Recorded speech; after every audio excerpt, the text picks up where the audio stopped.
Hitler adopted the Lebensraum. So he went to Poland. He went to other countries to expand the German and the German race. And then, of course, then I come down to geopolitical shift in the present, where I talked about Asia and other countries. I give a conclusion. Now, coming down to subcontinent, I started from 1947. I didn't go beyond that. Then he took up a very big background to how the Mughals came, how the Britishers came, why they came, what did they found. And what the Mughals failed to do is taming the ocean. And that's the reason why the Mughals were defeated. So I didn't bring those. So I must say, while reading it, I found it very lucid, easy to read, although the content of it was very dense. So I must congratulate the author for making a very difficult proposition in a very simple way in a small book, rather a big monograph. Independent countries of India and Pakistan in 1947, the Sino-Indian War of 1962, and the birth of Bangladesh in 1971. And in particular, Dr. Hossain argued that the 1962 Sino-Indian War has not only brought India closer to the United States, but also established China as a major player in the South Asian and Indian Ocean region.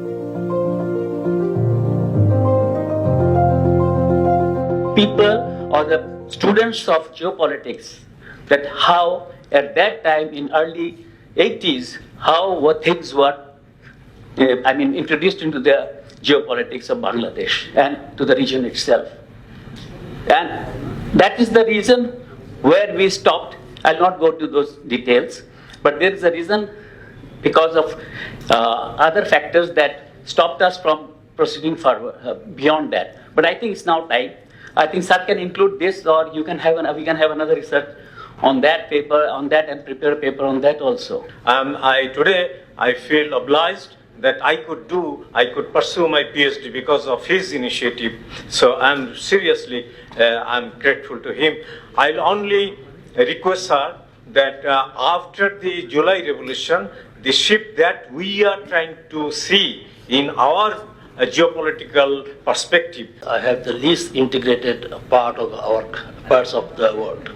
As compared to ASEAN or European Union, we are very least connected. Given the change of political landscape that has taken place in our country, and gradually the cooperation that we are seeing between these two countries, in particular Bangladesh and India, I find there is a vacuum taking place, and I was looking for some sort of light on that, how this vacuum is going to be filled up by big country like China, which has a big pocket. I would like to address what we have already said, what has not been done and what could be done. I would like to suggest, in view of the 2 days war, India and Pakistan, because it had 2 days interval in between, this whole spectrum of battle in the future, it has changed. So with the strategic shifts, we also have to rethink the security concerns of the South Asian smaller nations. So I think your next volume should emphasize on those aspects, because Pakistan has integrated the electromagnetic spectrum operation, which India has totally failed and it has been overpowered. Though in future, attention must be given on that. Whatever the power, we can compensate with the students. So in the South Asia, the student has shown us a new dimension.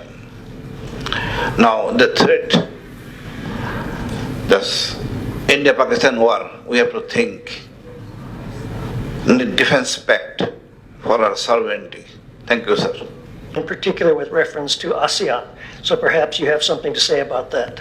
This geopolitics issue is misplaced somehow, because there is a Western hegemony of using small pockets like Taiwan, Darfur, Tibet, and you can name even say the Arakans, to divide and perpetuate the Western hegemony. like this.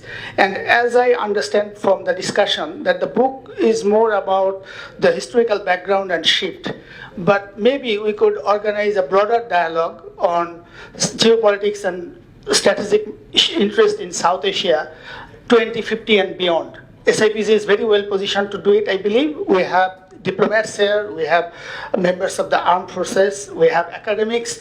So it's a request to SIPC that could we have a broader dialogue on this. Today, as you say sometime, artificial intelligence. Same, it is also like that. Though in the past which you have seen, the traditional things are not prevailed.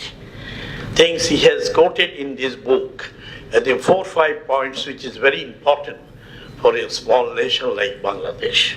He says the strategic balancing between India and China. The task that is becoming increasingly complex for smaller nation like ours. Bangladesh must navigate carefully between these two giants with protecting its national interest. This is the gist I got from this book. And next point he mentioned, among the several points I have quoted few, the rise pressure in the India-Pacific region, where we see a growing rivalry between the Quad, India and USA, Japan and Australia and China. South Asian subcontinental countries, the book that was written by one of our beloved colleague of North-South University. I must appreciate his initiative of writing these books. He has been actually writing all the time. I would always say that, well, this is a gentleman who actually writes things on the contemporary issues, not only now, from long time, a very lucid writer, and also write things very, I would say that very professionally and very articulately on the subject matter.